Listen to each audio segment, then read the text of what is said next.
السلام علیکم ورحمۃ اللہ وبرکاتہ۔ سجدہ سہو کے بارے میں آج بیان ہوگا انشاءاللہ۔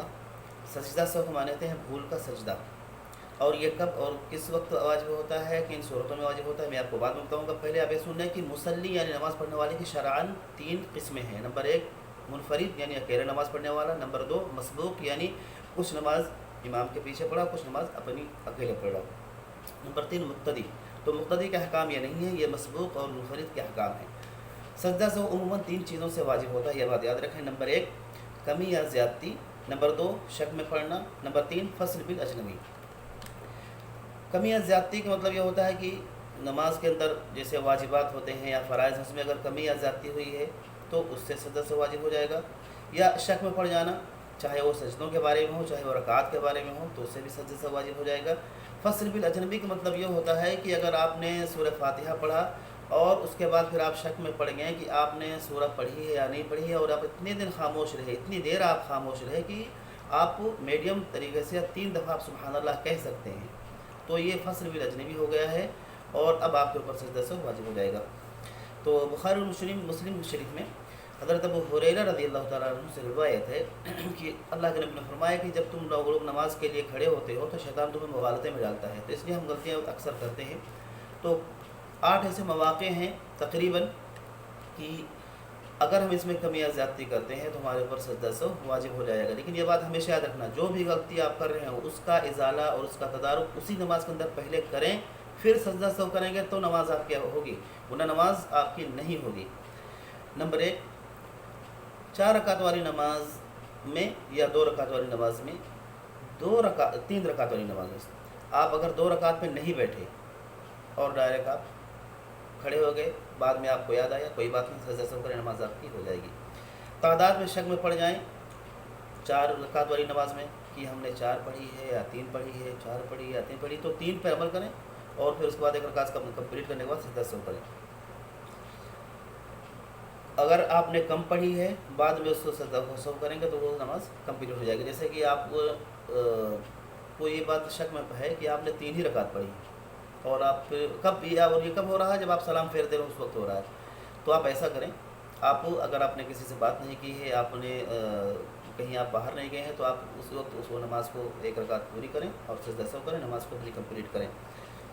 نماز آپ نے زیادہ پڑھ لی ہو، جیسے کہ مغرب میں 3 کے بجائے آپ نے 4 پڑھ لی ہو، لیکن یہ کب ہو رہا ہے، سلام پھیرنے کے بعد آپ کو یاد آ رہا ہے، تو کوئی بات نہیں، آپ جو ہے سجدہ سہو کریں اور اس کے بعد نماز کو اپنی کمپلیٹ کریں۔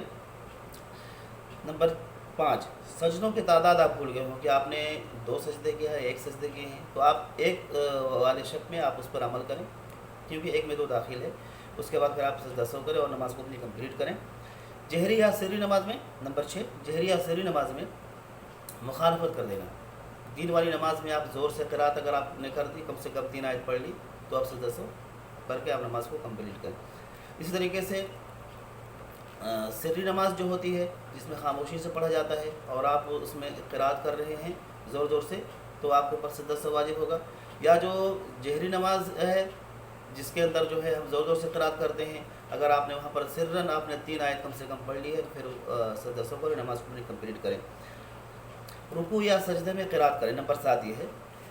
رکوع یا سجدے میں اگر آپ نے قرات کی ہے بھول کر کے یا جان بوجھ کر کے، تو آپ کو چاہیے کہ آپ جو ہے سجدہ سہو کریں اور نماز کو اپنی کمپلیٹ کریں۔ پہلی 2 رکعت میں اگر آپ سورت ملانا بھول گئے ہیں،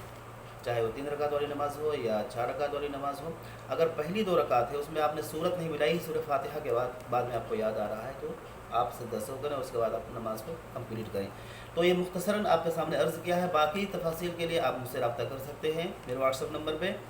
05079988791۔ اچھا، کچھ مواقع ایسے ہیں کہ جن میں سجدہ سہو واجب نہیں ہوتا ہے، لیکن ہم لوگ سمجھتے ہیں کہ اس سے سجدہ سہو واجب ہو جاتا ہے۔ اس میں سے سب سے زیادہ مشہور یہ ہے کہ اگر آپ 3 رکعت یا 4 رکعت والی نماز میں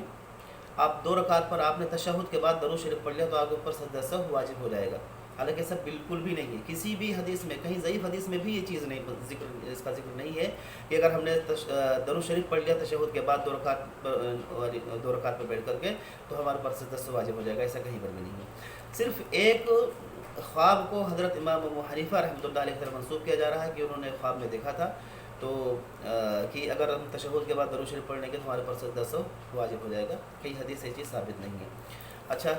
کچھ لوگ یہ سمجھتے ہیں کہ اگر لاسٹ والی جو 2 رکعت ہے یعنی یہ 4 رکعت والی نماز میں یا مغرب کی 3 رکعت میں آخر کی 1 رکعت میں اگر ہم نے صورت نہیں ملایا، صورت پڑھ لیا بھول کر کے ہم نے صورت اگر ہم نے پڑھ لی صورت فاتحہ کے ساتھ تو بھی سجدہ سہو واجب ہو جائے گا، حالانکہ ایسا بالکل بھی نہیں، سجدہ سہو کرنے کی ضرورت نہیں ہے۔ اسی طریقے سے کچھ لوگ یہ سمجھتے ہیں کہ اگر پہلی رکعت میں آپ نے چھوٹی قرات کی اور دوسری رکعت میں بہت لمبی قرات کر دی تو بھی سجدہ سہو واجب ہو جائے گا، حالانکہ ایسا نہیں ہے، سجدہ سہو واجب نہیں ہوگا۔ اسی طریقے سے